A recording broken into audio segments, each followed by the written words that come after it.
மூசா அலைஹிஸ்ஸலாம் அவர்களுடைய காலத்தில் வாழ்ந்த இந்த ஃபிரௌன் மூசா அலைஹிஸ்ஸலாம் உடைய தந்தையின் காலத்திலும் வாழ்ந்தான், தந்தையினுடைய தந்தையின் காலத்திலும் வாழ்ந்தான். ரொம்ப பெரிய வயசு அவனுக்கு, நீண்ட காலம் அவன் வாழ்ந்திருக்கிறான். ஒரு கட்டத்தில் மூசா அலைஹிஸ்ஸலாம் கேட்கிறாங்க, யா அல்லாஹ் இவனுடைய கொடுமை தாங்க முடியல, இவனை விட்டு வச்சிருக்கிறியா, அழிச்சிரு அப்படின்னு கேட்கிறான்.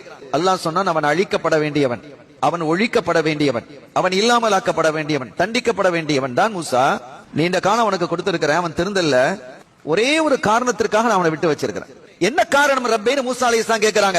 அவன் தன்னுடைய குடும்பத்தை இணைந்து நடக்கிறான், சேர்ந்து நடக்கிறான், குடும்பத்தை பிரிக்கிறது இல்ல என்று அல்லாஹ் சொன்னான். ஸல்லல்லாஹு அலைஹி வஸல்லம் சொன்னாங்க, உங்களுக்கு வயசு நீண்ட காலம் வாழ வேண்டும் என்று விரும்புகிறீர்களா, உங்களுடைய ரிஸ்கை உங்களுடைய செல்வம் அதிகரிக்க வேண்டும் என்று விரும்புகிறீர்களா, யாராவது அப்படி விரும்பினால் ஃபல் யஸில் ரஹிமா, அவன் தன்னுடைய குடும்பத்தை இணைந்து நடக்கட்டும். இந்த குடும்பத்தை இணைந்து நடக்கிறதுங்கிறது எப்படிங்கிறது முதல்ல தெளிவா நம்ம விளங்கணும். ரொம்ப அழகா சொல்லுவாங்க ஸல்லல்லாஹு அலைஹி வஸல்லம், அவங்க வந்தா நாங்க போவோம், அவங்க தந்தா நாங்க கொடுப்போம், நாங்க கொடுத்ததை அவர்கள் வாங்கிக் கொண்டால் அவர்கள் தருவதை நாங்கள் வாங்கிக் கொள்வோம்.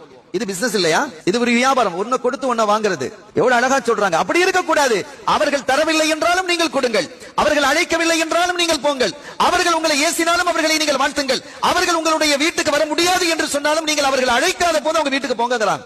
நமக்கு உத்தரவிடுவது ஸல்லல்லாஹு அலைஹி வஸல்லம்.